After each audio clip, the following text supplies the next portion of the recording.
What's going on, you guys? Welcome back to another stream. I'm the FPL Penguin, back again with another live stream for you all, talking all things FPL and everything going into the new game week. And in today's stream, I've got some more special guests. We're going to start off. We've got the man himself who hit his wild card. We're going to be talking about that very, very soon. It is formerly known as FPL Tips, now known as FPL Harry. Harry. How are you doing? And we've also got as well, he has got a book out, an FPL book out. Absolutely loving it. Do check it out. We will discuss it hopefully later in the stream. We've also got FPL Obsessed, Matt.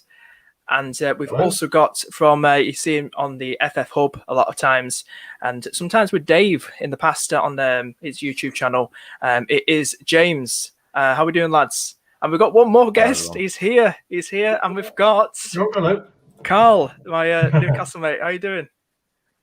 Here he is. Can you hear me? Who does you support again? Mate. Can you? Yeah, not bad. Yourselves? Hey, welcome, mate. Yeah, good mate. Good mate. Can hear you. Not bad yourselves? Yeah. So we'll kick this off.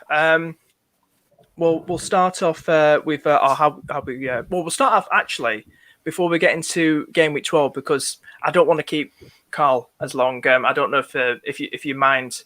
Carl, or starting with FPL and then moving to Newcastle, or would like to talk about Newcastle first?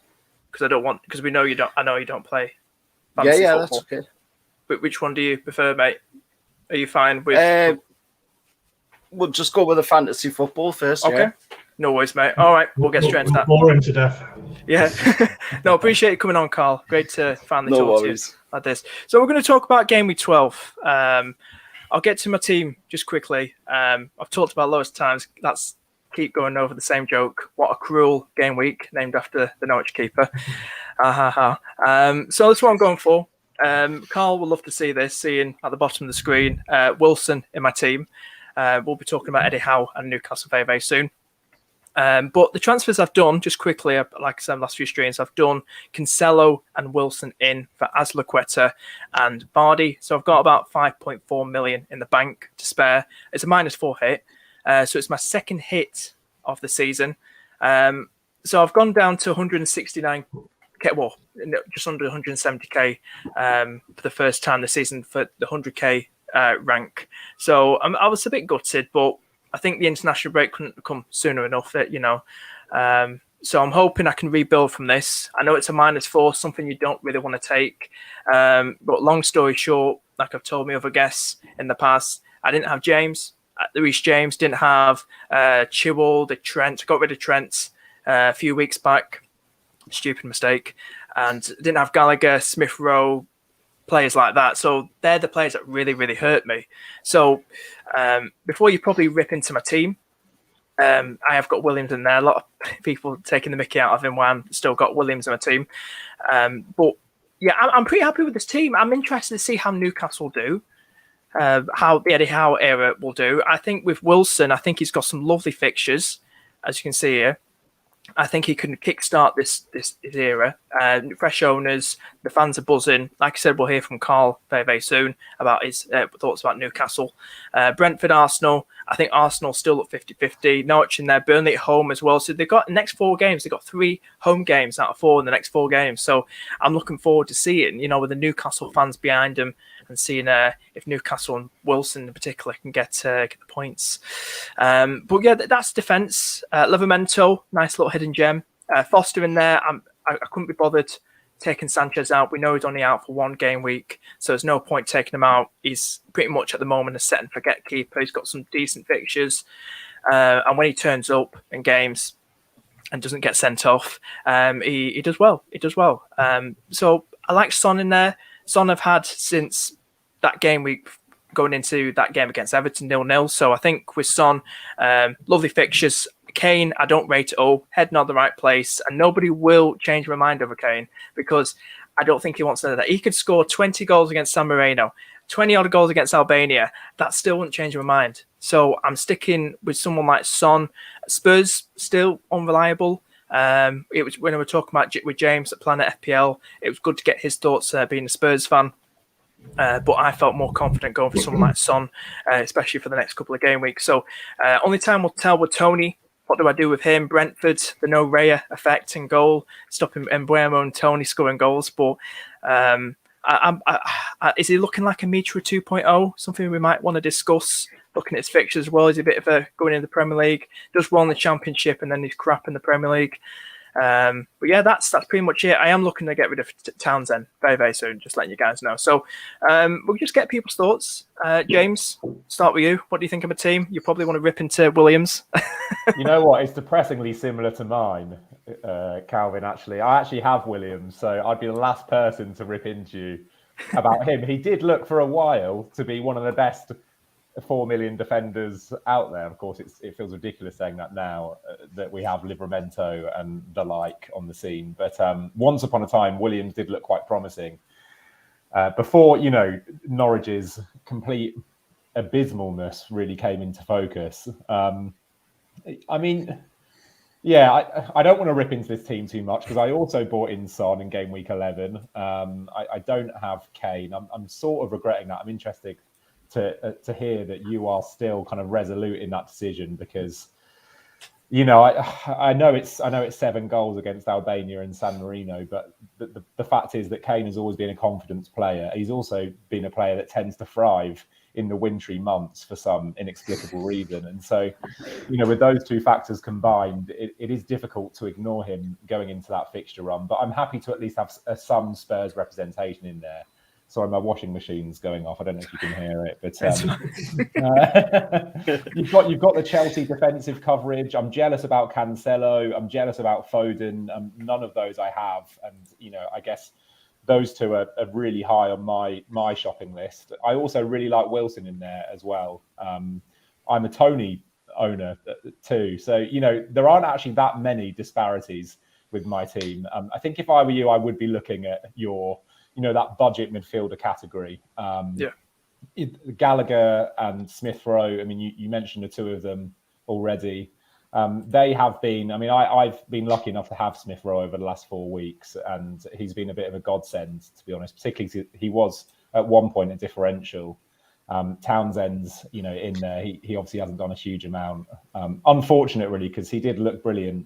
But I would definitely prioritise bringing in a Gallagher, a Smith Rowe, potentially even a Saka if you want to go down the differential route. But other than that, mate, I can't point a finger. If we ever look at my team on this stream, you'll see we're far too similar. No worries. What we'll do, we'll keep going with this. We'll move on to the next team now, guys. And who should we go for? Should we talk about? I really want to talk about Harry's wildcard team. We've got to bring that up, mate. Let me just change the screen. But I feel we've got to talk about this at the moment because I'm very intrigued. I'm very excited to see who you're going to pick. Like I said, you've had most of the interest break. Sorry? This week, Harry. Yes, it's active now. Yeah, okay. Right. So here's your team. What's your plans? What's happening? So this is how we are at the moment. I'm 0.1 short of this team. Now, the player I am selling for Jota is Rafinha, and if he rises tonight, then I have enough money. His selling price will go up by 0.1, so I can sell him to get Jota. If not, Dyer will get downgraded probably to 4.4 to free up that extra 0.1 if he doesn't rise in price tonight. The Ramsdale, Trent, James, Cancelo sort of back four are... I can't advocate enough how good I think that back four is. Whether you got Chilwell in for James, fine. But the Trent, Chelsea wing back, Cancelo with Ramsdale behind, I think is so strong, despite maybe the fixtures not being as good. Livramento, first on my bench pretty much every week. And then Dyer or a cheaper one for sort of Christmas coverage. And then the big midfield five of Salah, Foden, Gallagher, Jota, Son, Wilson, Antonio up front. 3-5-2 most of the time. Livramento can come in 4-4-2 if needed. But yeah, pretty happy with it, I think. Bobby Firmino's back. He's not going to be back this week, sounds of it, but he's very close to returning soon. Just let you know. So I saw those quotes yesterday, and I was going to ask you guys what you thought about those quotes because he said he's going to be back sooner than expected. But I think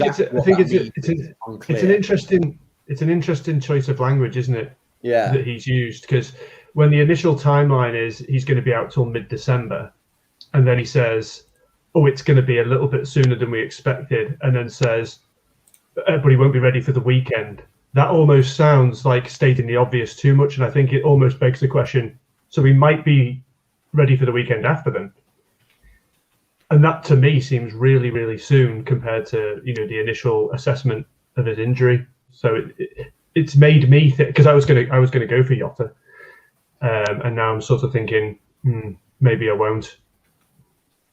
Yeah, there is part of me that has then doubted it, because I could go Jota down to Smith Rowe or something and then upgrade Dyer to Chilwell or something like that. I then give myself a real benching headache every week if I do something like that. But I wonder whether I take the gamble on Jota and hope I get sort of 4 or 5 weeks out of him. And it works out that when I need Ronaldo, it's an easy place for me to take money out of.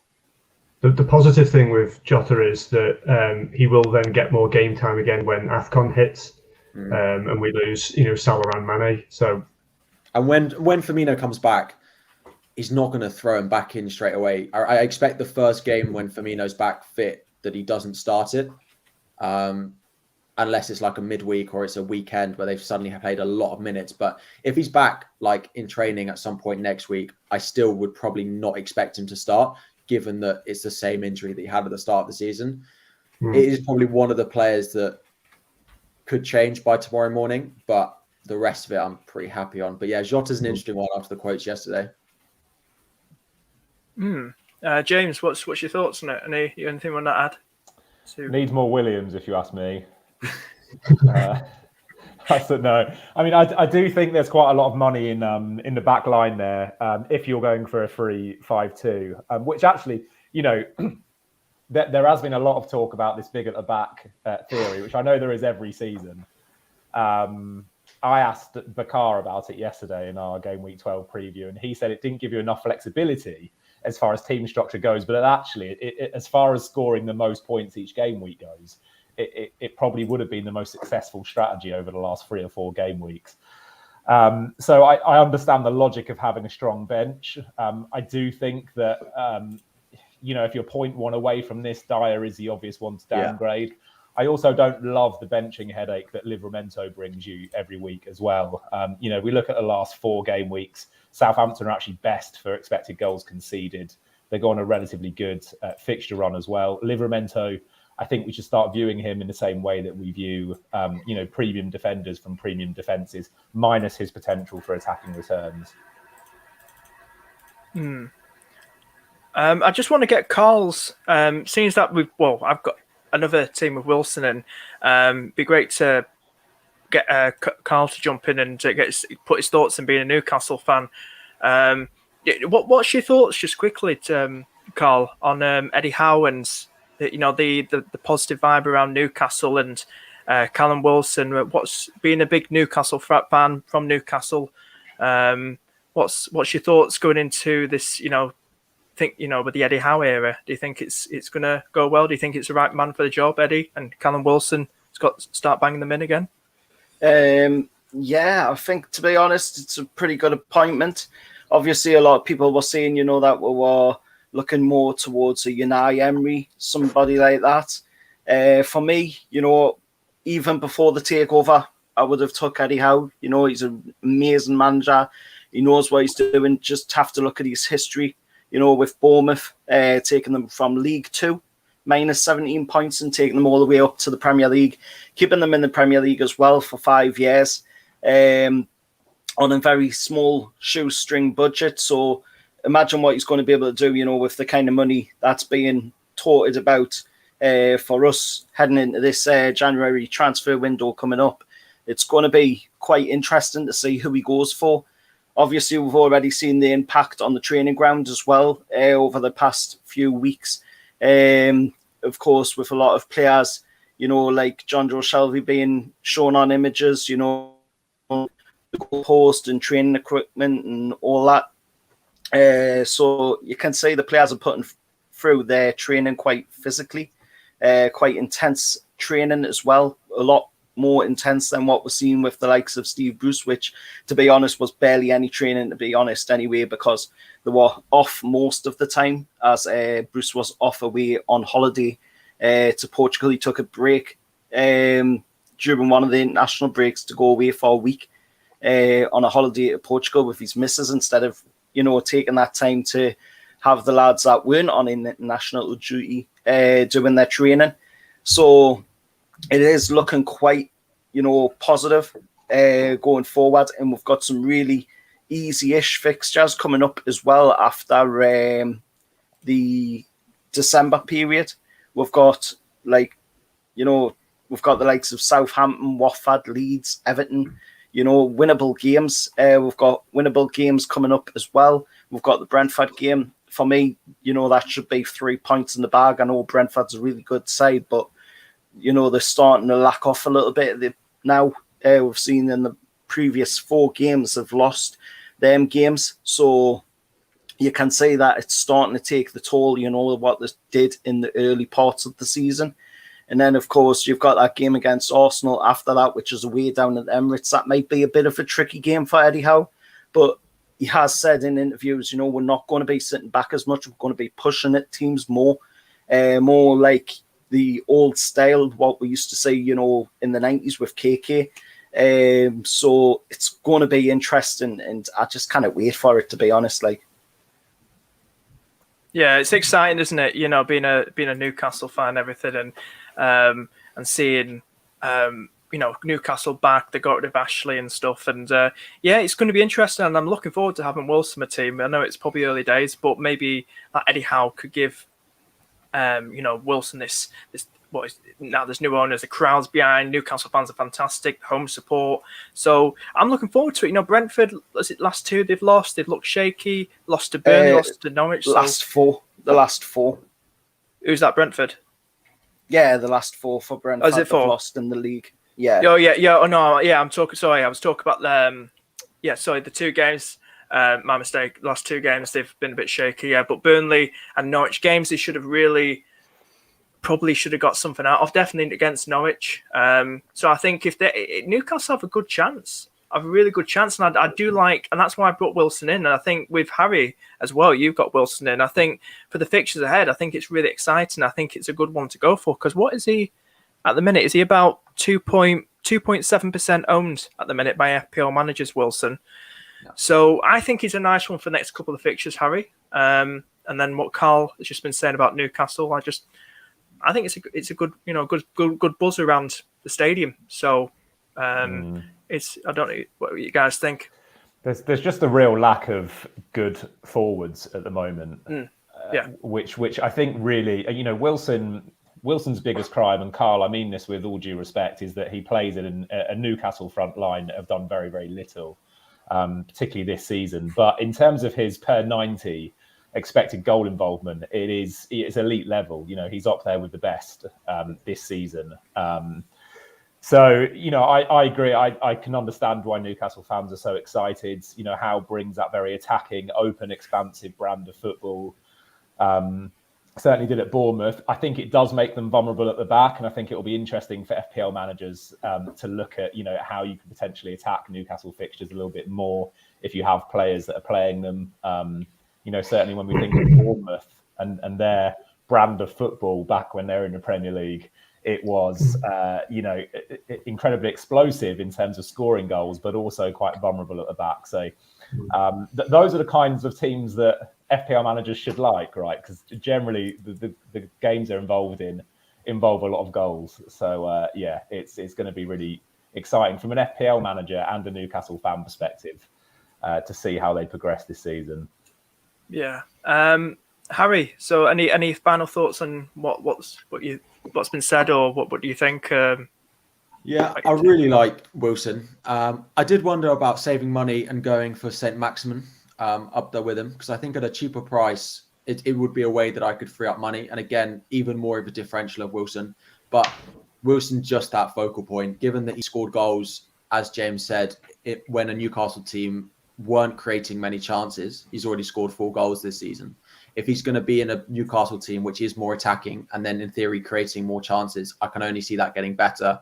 And as with the fixtures that they've got coming up and the rest of the forwards doing poorly, it just seemed like a good chance, while everyone else is maybe focusing on the big defenders, some of those midfielders as well, that it's a good chance for me to go on Wilson, that I think maybe other people won't have such a good chance to get him in.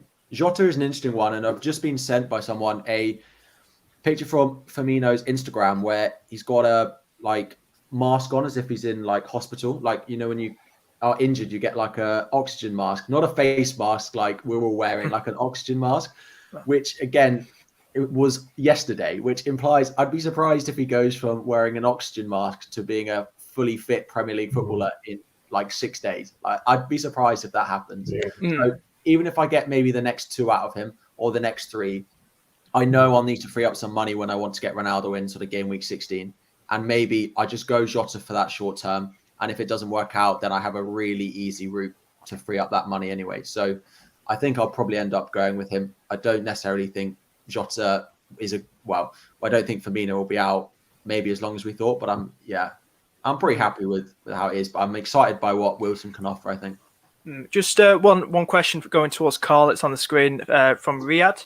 Question for Carl: where will St. Max play, on the wing or up top, do you think? Are we going to see a different formation with Eddie, do you think?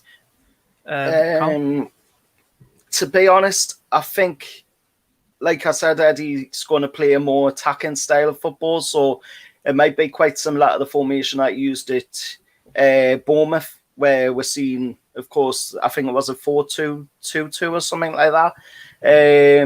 But I think it's something like that sort of formation. But they have been saying that it could be more like a 4-3-3, maybe a 4-2-3-1 style formation. So I think, to be honest, it would be like Maxi on the wing, playing the balls in, Fraser on probably the other wing, obviously, because he's been at Bournemouth before with Eddie Howe. So obviously they're trying to get that link between Ryan Fraser and Callum Wilson, like we're seeing it Bournemouth in the past. Obviously try and get that little link back. And then, of course, you'll have the likes of Joe Willock coming in probably in that role just behind Callum Wilson, maybe in like a central attacking midfield role.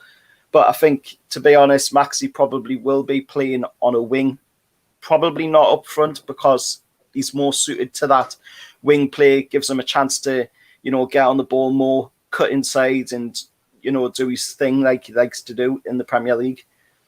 We'll move on now to it's on the screen. We move to Matt's team ID. I'll type it in. I was hoping to see a screenshot. Sorry, I thought No, it's my fault because I'm forgetting. I'm moving around with it. I'll just type it in now. Just give me a minute while this StreamYard noob tries to. There we go. I've just given you the right ID after all this. Yeah. Oh no, you give me the wrong one. No, I'm joking. All right. It's probably better than my team anyway. Here we go. Right. Here we go. Here's your team. Matt, talk to your team. 77 points last game week. You're around 174k. What's your plans going into the next game week? So, when I come to this stage of the year, when we start to get into the busy Christmas fixture period, my mind always then switches into a bit of more cautious mode where I feel like I might use my bench a lot more due to rotation. So any player that starts to become a bit of a rotation risk gets the boot. So where I am at the moment, and these are probably the transfers I'm going to make when the presses are finished, is where am I? As Pilaqueta, who was on the bench because he didn't play, he's going to make way for Duffy, and that's going to free up funds for me to get rid of Havertz and bring in Son. So that's the plan this week. I've got 2 free transfers, so I don't need to take a hit to do that. But I think with Lukaku, he's back in training. I think Tuchel said that he's not going to be available for Leicester, but he could be soon after that.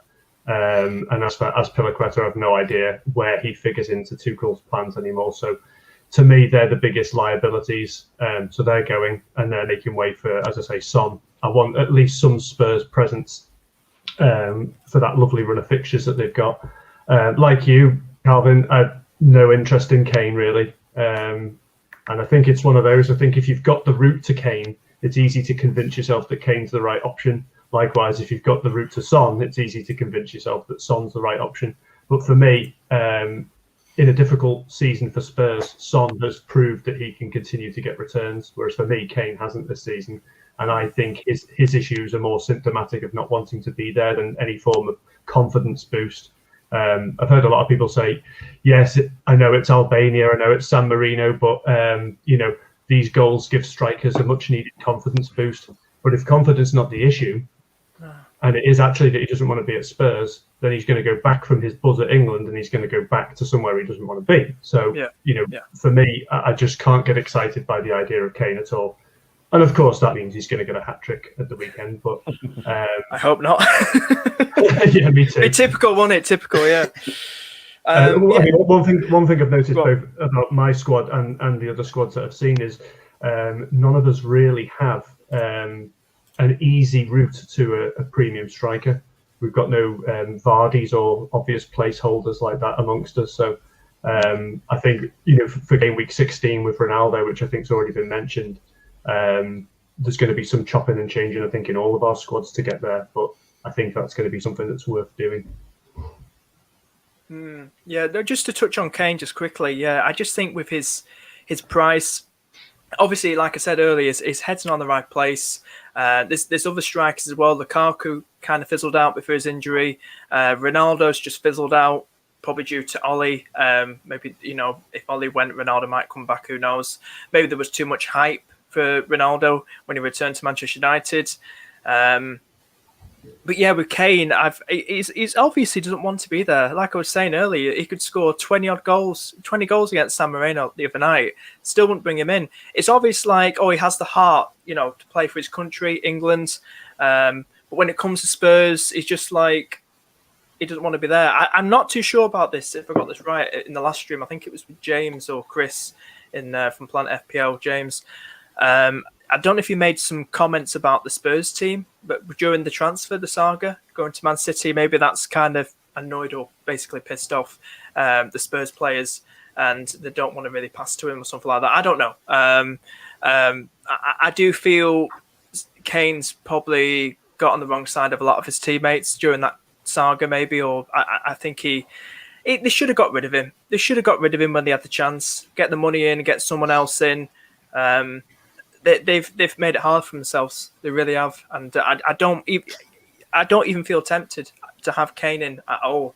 It's Spurs attacking wise look 50-50, but I'd still want to take a chance and have someone like Son. At least he's getting goals this season, unlike Kane. I know Kane got a goal against Newcastle, but what else has he done so far this season? He's had plenty of minutes in the league. He's done nothing. He's done nothing to convince me that this man is going to start banging in the goals again. He's had 2 games with Conte as manager, one in that bloody Conference Europa League, whether bloody in, and one against Everton. And he's had games where there's no shots on target at all, no shots. I mean, this guy's showing that he doesn't want to be at Spurs. So I just think he's such a risk to have, especially with the money bracket, 12.7 million. I think a lot of people who've gone to Kane have gone straight from Vardy to Kane, and I can sort of see at a superficial level the temptation with that, because Vardy has been blanking. Kane's about to run into a nice run of fixtures, and we do all know what he's capable of when he wants to. But I've got a feeling that those going from Vardy to Kane might regret it over the next 3 or 4 game weeks, because Leicester's fixtures aren't too bad. No. They're good, nice. Well, wait, Harry. I can, with all due respect, I completely disagree on Kane. If I could afford Kane in my wildcard, he would be in there. I think he's a better option than Son. I think, yes, maybe he should have gone, but I think he's one of the most professional players in the game. And I think he just hasn't had the chances. It's not like we're saying he's not been in the right place. It's not that we're saying he's missed chances. He just hasn't been getting them in the first place. And in those matches coming up, he could very easily start getting them. And we know that he is very capable of finishing the chances as soon as he gets them. As soon as he gets a sniff on goal, you know that along with Salah is likely. Sorry, I've got someone at the door. Give me Who let the dogs out? Very unprofessional. But yeah, I just think as soon as he starts getting chances, he will start scoring goals. If I could afford him on my wild card, he'd be in there. I don't think. Yes, there may have been a little bit at the start of the season where his teammates were annoyed with him, but I don't see that still being the case 11 weeks into the season with a new manager coming in as well. I think enough has changed now that another international break has come, another chance to reset. I just think that is all behind them now. I don't read into it that much. I think if I had the chance to get Kane in, I would have him. I think he's the best. I think he'll outscore Son over the next 4. I completely agree. I've got to say, as a Son owner, as a Son owner as well, doesn't want Kane to score. I mean, let's make that very clear. But I completely agree. Kane is one of those players who historically has always performed round and about his XG. He is underperforming this season, admittedly. Son is one of those players that doesn't tend to need a huge amount of chances to create goals, and that's kind of always how they've been.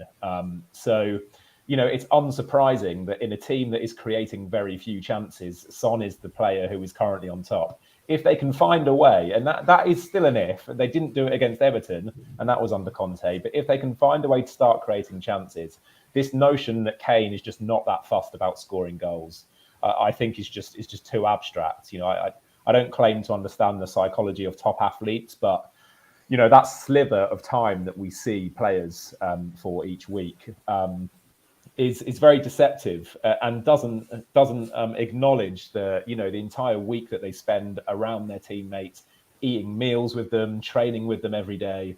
I just find the idea that Kane is just like that. His teammates aren't passing to him anymore, or that he sees an opportunity but just isn't that fussed about going for it. I just feel like all of this is too abstract, and that the reality is that he's a player that wants to score goals and who scoring goals will be very beneficial for, because ultimately, whether a deal's already been decided or not, strikers need goals, and his appeal at Man City will be all the greater if he can finish his career at Spurs strongly. So I think there's plenty of motivation there for him.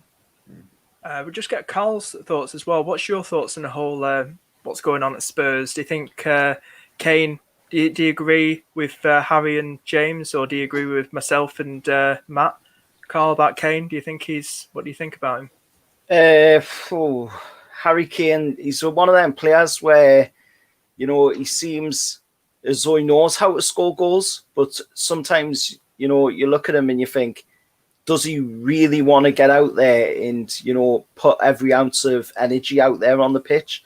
Because most of the time when you see him play, he looks like he just can't be bothered, to be honest. And I think what's kind of dampened him this season is the fact that he was linked with Man City, just gone in the window. And, he didn't get that move because obviously they spent quite a bit of their budget on bringing in somebody like Jack Grealish, who is obviously a young player. He's got quite a bit of a future ahead of him. Harry Kane is on the latter end, at the end of his career pretty much now. And,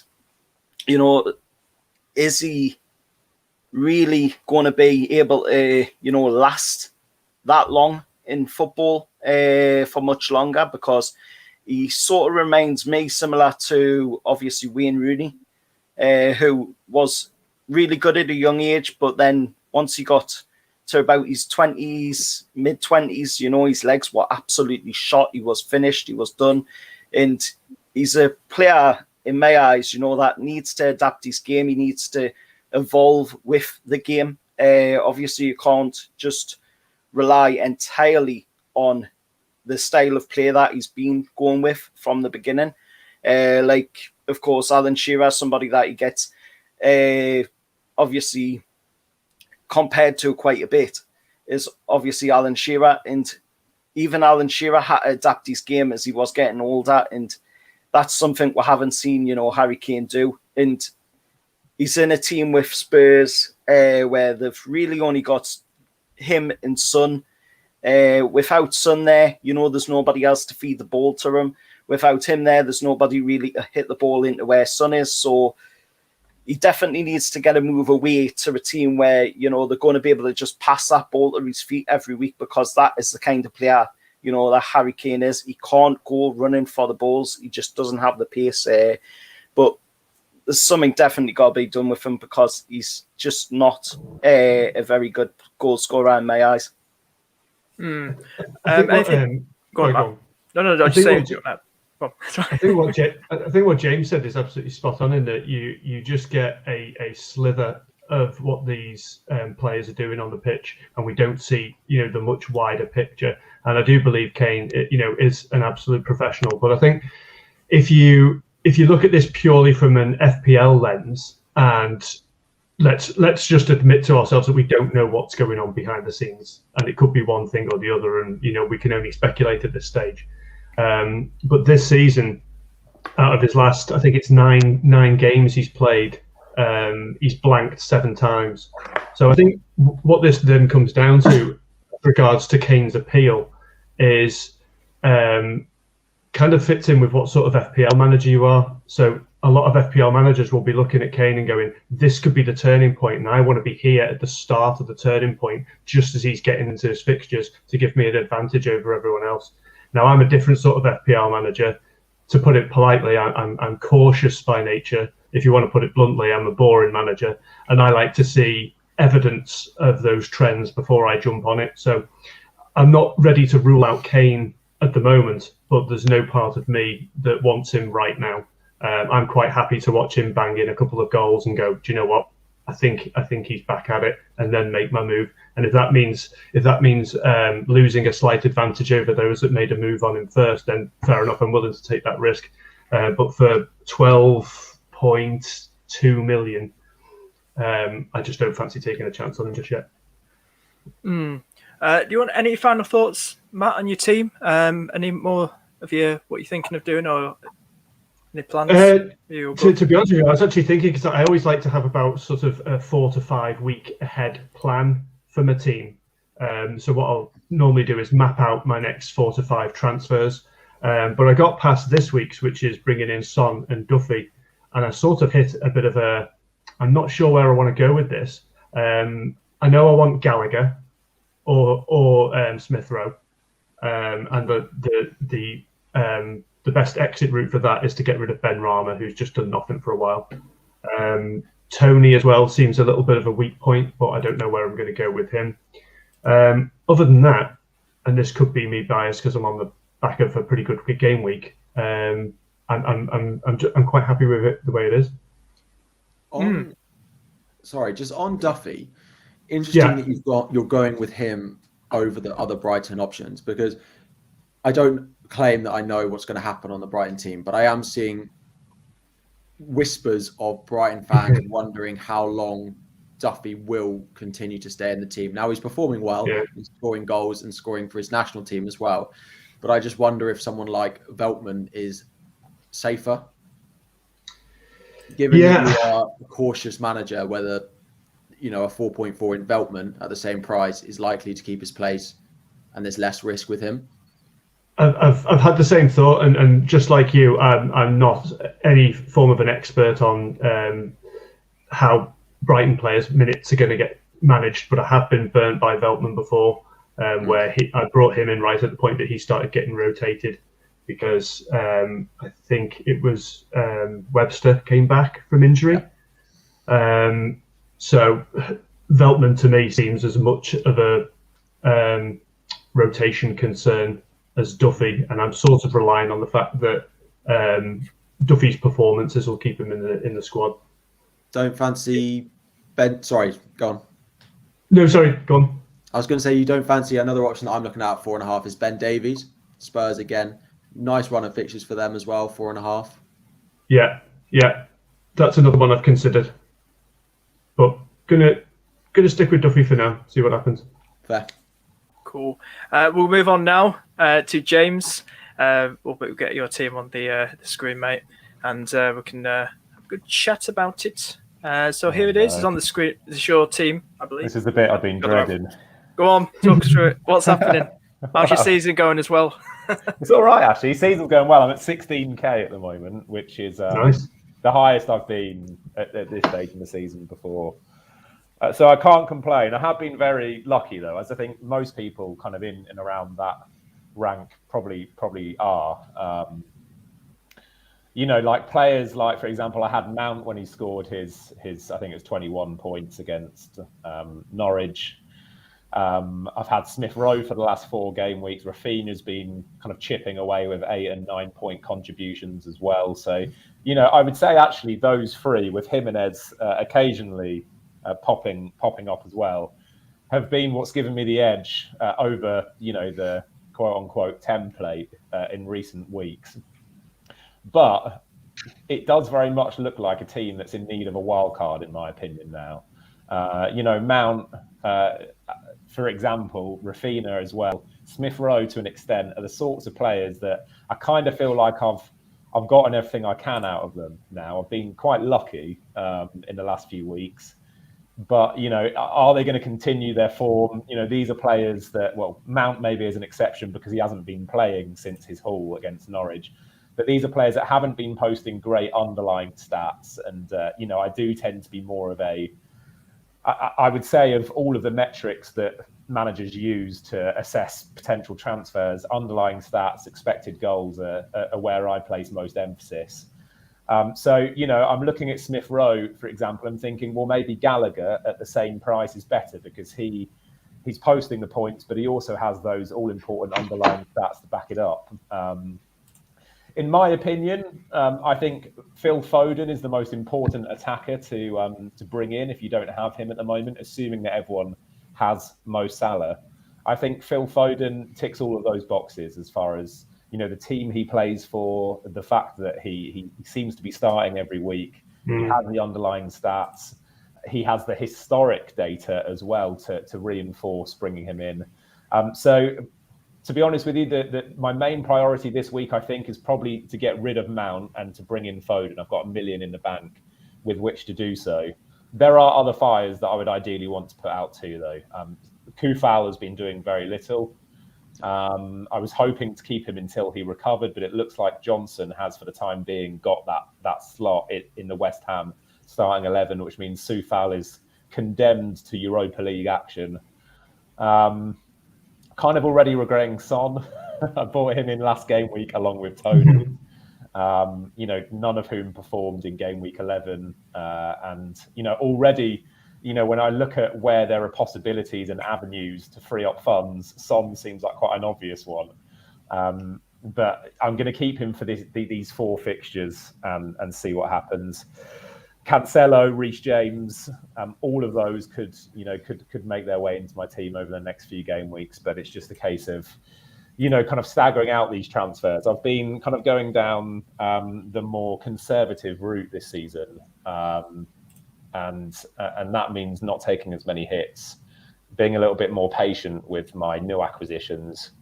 So I think I'm probably just going to do the one transfer, keep Sanchez in there, get rid of Mount and bring in Foden, and hope that Jota doesn't start too many games in the future, because he would probably be my priority number 2. Yeah, so anyone else's thoughts on Jane's team? We'll jump in. What your thoughts are? Matt, Harry, Carl, what do you think? I have Foden FOMO as well. It's real. It's a real condition. It's real, yeah. There's a support group every Thursday, actually. As someone who's just brought in Son as well and regretting it, is making me have second thoughts about the fact that I'm quite excited to bring in Son this week. So, it is. It's interesting on perspectives, isn't it? Yeah, it's short-termism at its finest. I think deep down I was hoping to, Matt, as you said earlier, I was hoping to be that kind of manager that brings in a player before they really explode in popularity and FPL points. And I thought the Everton fixture presented a good opportunity for Son to do exactly that. And of course, it was 0-0. He didn't have a single shot. For me, the concern wasn't the fact he blanked, but more the fashion in which he blanked was the concern. It was the fact that his underlying stats were so poor that made me think, maybe Conte isn't the saving grace that Spurs fans hoped he would be. But, obviously he's had an international break now. I mean, Son's been away in Korea, but, he should slot right back into that starting 11, I should imagine. Yeah. And Leeds is a good fixture to kind of reverse his fortunes. Yeah, definitely. Let's see. I've not looked in any sort of detail about Conte's sort of takeovers with clubs in the past, but what I have heard anecdotally is that his focus is usually on turning them into a strong defensive unit before then focusing on attack. So that's one thing that's sort of sitting in my mind as a little bit of a doubt with the likes of Son and Kane. On Man City, I'd be interested to hear what people think on Bernardo Silva. So he's started every game this season apart from game week 1 where he wasn't fit, and then is ticking along. Foden feels like he's going to score 2, 15 every week, whereas Bernardo Silva will get you 5, 8 every single week. And maybe he's slightly more nailed. Is there a part of you that thinks maybe at $1 million cheaper as well, that there's a place for Bernardo Silva, especially over those Christmas fixtures? Could we go for a double up on the pair of them? Well, it's funny you mentioned that. I've just brought a question up from Riyadh, who's just mentioned Bernardo Silva. I like Bernardo. He's been doing well, very, very attacking. I don't know if he's one who gets caught out in that pet rotation a lot, but when he does start, he seems to make a real good impact. Yeah, he started every game this season. But just to answer Riyadh's question, I'd go for Wilson and Bernardo over St. Max and Jota. But what's everyone else's thoughts to what Avi about Bernardo, Matt, James? I mean, he's just not that exciting, is he? I think that's the thing. Yeah. I actually liken Mason Mount and Bernardo Silva, kind of Mason Mount before his Norwich Hall, BH before Hall, where he was a sort of player that was, if Chelsea were rampant on a particular game, Mount might emerge with 8 or 9 points. I think whenever you have a team that is capable of scoring lots of goals, kind of by definition, their attackers are going to pick up returns, almost just by osmosis. Bernardo Silva will have a shot deflected that will be turned in by whoever, Foden or Sterling, and or a fortunate pass that will be turned in, or whatever it might be. So it's unsurprising that Bernardo Silva, having featured so frequently for Man City, is picking up attacking returns. The question for me is he the focal point of their attack? Certainly not. And is he going to be one of the key beneficiaries if they do beat Everton at the weekend 5 or 6-0? For me, when you look at his goal involvement, Foden is just so much more dominant. He's so much more focal. That firstly, that makes him more exciting, and secondly, it means that he's a better FPL asset. So I would say Foden is well worth the extra $1 million. The double up, for me, there are too many other good midfielders to put in 2 rotation risks. But I could see it as a cool differential tactic. I think with Man City as well, with Foden, if every now and then, and just every now and then, Man City somehow get it tactically wrong and look miles off the boil, and it happens very rarely, but it does sometimes happen. But Foden strikes me as one of those players that even if they do get it wrong, he could still pop up and do something, because he's got that sort of moments of individual brilliance in him as well.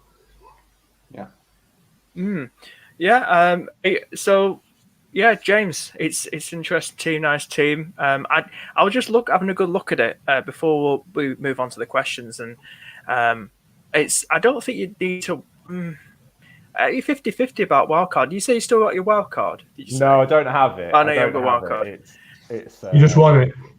You just want it, yeah. Just pray, just message FPL Towers. Exactly. No, I'm just kind of wistfully imagining how good it would be to have one. Jimenez is always an interesting one, as we know. I've talked about it. It's great seeing back in football, with the head injury that he had. But it's great to see him back.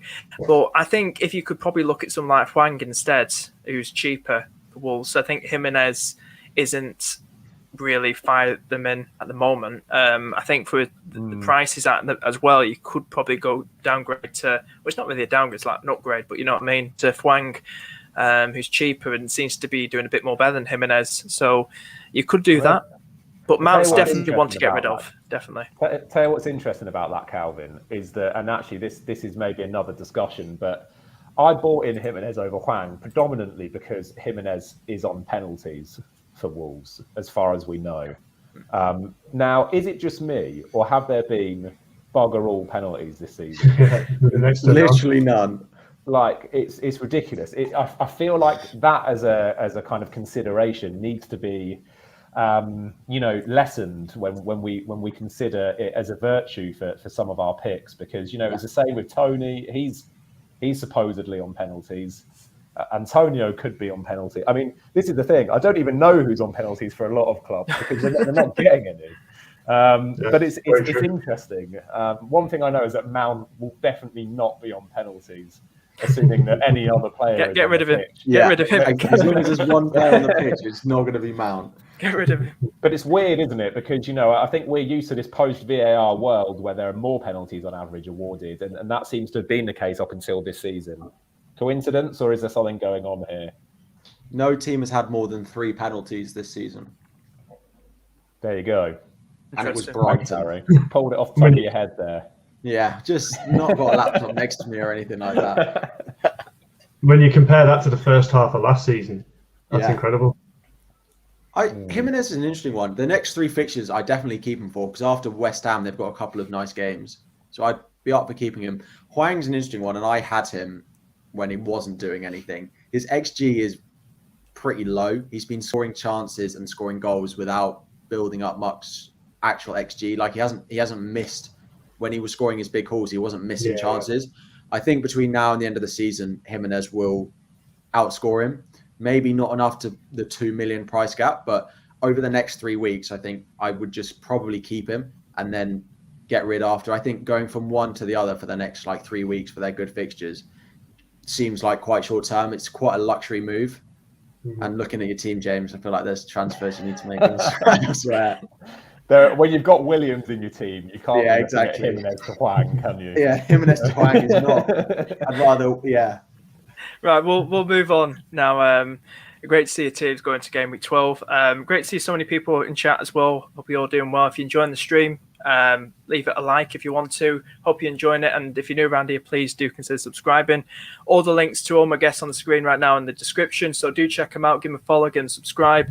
Really over the moon to have them on this stream with me this afternoon. But we're going to move on to the next one. And then we'll wrap things up in the next 8 minutes or something. But just a question. Vardy, something to talk about. Vardy and Leicester's lovely run of fixtures ahead. Now, Vardy, we were talking about him earlier. I'll just get the fixtures on the screen. He's playing a bit 50-50. He has got, let's look at the fixtures on here. You can see here he's got Chelsea next, but I think the lovely run of fixtures from, game week 13 from Watford, even to Everton, even further past Everton maybe. Who they got in game week 19? Game week 19, they got Man City then, so it gets a bit more tougher, but fair enough, Crystal Palace did get 3 points against Man City, didn't they? So I'm interested to get everyone's thoughts on this, because we were talking about Vardy, and is Vardy somebody who could still be on our mind to bring in, probably start a game week 13 for those lovely run of fixtures ahead? We'll start with Matt. What do you think, mate? I'm struggling to get excited by Leicester, despite their really good up and coming fixtures. And bearing in mind that yes, the fixtures are looking good for the once we get game week 12 out of the way, but then they go really bad. So to be bringing in someone like Vardy at that cost, I'd probably, if I had that sort of money to spend on a forward right now, I'd be looking at probably going for Kane and then switching him to Ronaldo rather than going for Vardy. If I had Vardy already, I probably wouldn't get rid of him. But no, it's not doing it for me. We'll move on to Carl. What do you think about Vardy and Leicester? Do you think Vardy is somebody who's going to start banging them in, mate, against Watford, Southampton and Villa? Or do you think it's a bit risky because he's probably not someone who's going to start firing them in anytime soon? What do you think? I think Jamie Vardy is one of them players that you can always sort of rely on to score. Already this season, he's already banged in, I think it's 7 goals or something like that. So they do have some tough fixtures, easy-ish ones. The Chelsea one obviously will be a tough game. I wouldn't expect him to really score in that one. Watford, I could see him getting some goals in the Watford game, Southampton, Villa. He could possibly score against my team Newcastle as well. Tottenham maybe has a chance of scoring in that one. Then you've got, of course, Everton, and you've got the Man City game after that. Probably has a chance in the Everton game, but he's definitely one of them players, that you should be looking at to score goals, because he's quite reliable on that side of things. And, he's been quite loyal as well to Leicester, because he's had quite a few chances where he could have moved away from Leicester and he could have went to other clubs like Arsenal, Man City. He was linked with, I think, Man United at one point as well. So he's been quite loyal and staying there. So, yeah, I think he's a really good player. I wouldn't mind him at Newcastle, to be honest, because, you can always, like I say, count on him to get a goal in the game, and that's what you want, from your striker at the end of the day, to make sure that you go into the game and every single week you're going to get a goal out of him. That's something, that we used to have with Alan Shearer in Newcastle, and something we sort of have with Callum Wilson, but it's not obviously to that level like we used to have with Shearer. But yeah, you can definitely rely on Jamie Vardy, definitely. Harry, what do you think, mate? Do you think maybe Vardy should looking at, or do you think Ronaldo's got a better fixture run? What's your thoughts on that, mate? I would be start off. I'd say I'd probably be selling Vardy if I had him. Now, I'd probably only want one of three forwards if I was selling. Well, one of four forwards being Ronaldo, Kane, Wilson, or Keenan Davies if I was bringing in a cheap one to free up money and change the way my squad is.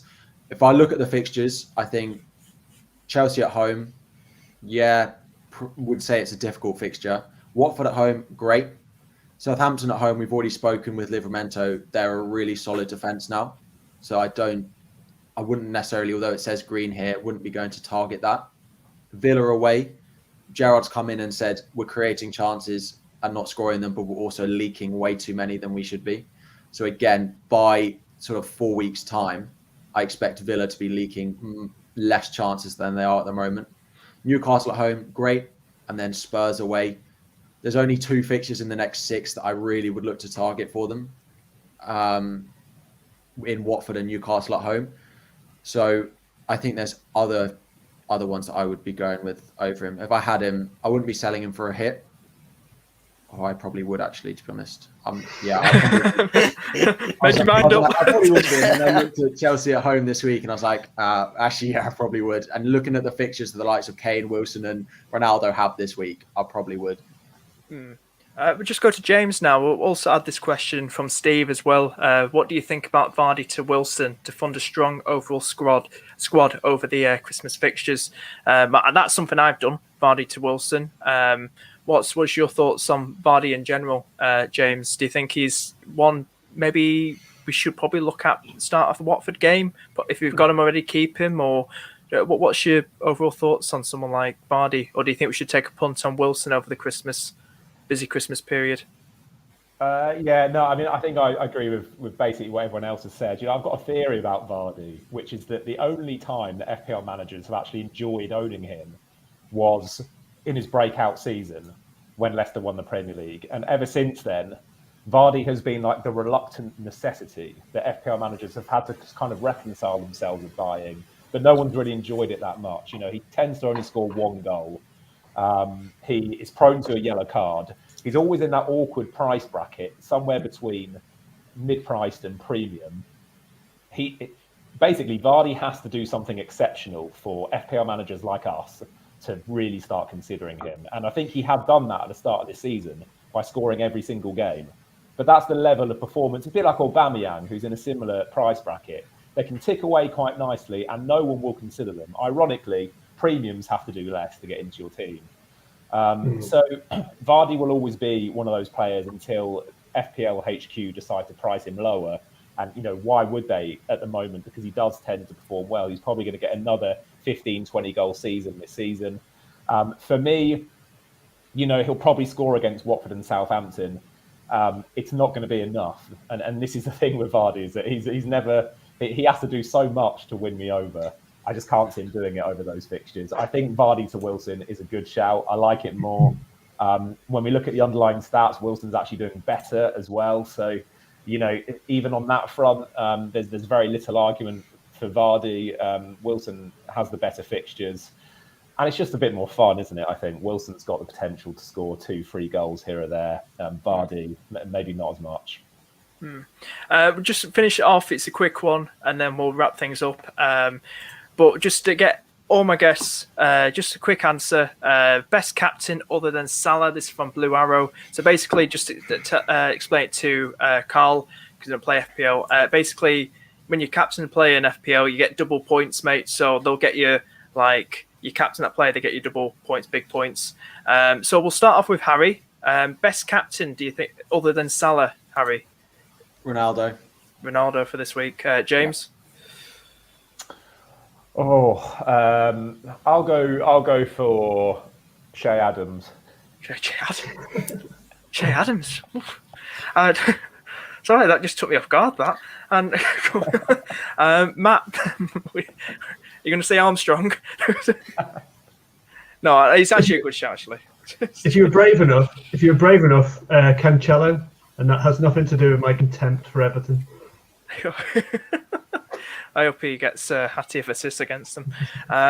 Carl, who do you think? Who do you think is going to do probably better than Salah? Who do you think is going to get quite a few assists or goals this week? Who are you putting your money on? I would say probably Ronaldo as well, to be honest. They've got the game against Watford, so I would say Ronaldo.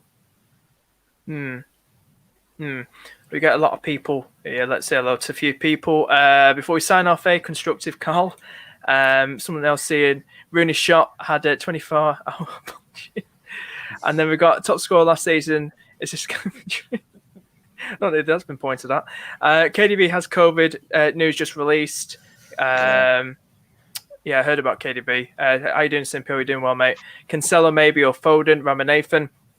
A lot of news coming through. If anyone didn't know about this, just put it out. Like Grealish and Foden both have knocks. So I don't know how true. Well, where have you got that from, Simpy? What's the source? Because there are a few reports on Twitter. It's not. I think Phil Foden, on his press conference, Phil Foden came back with a knock and a problem in his leg, but he's getting better.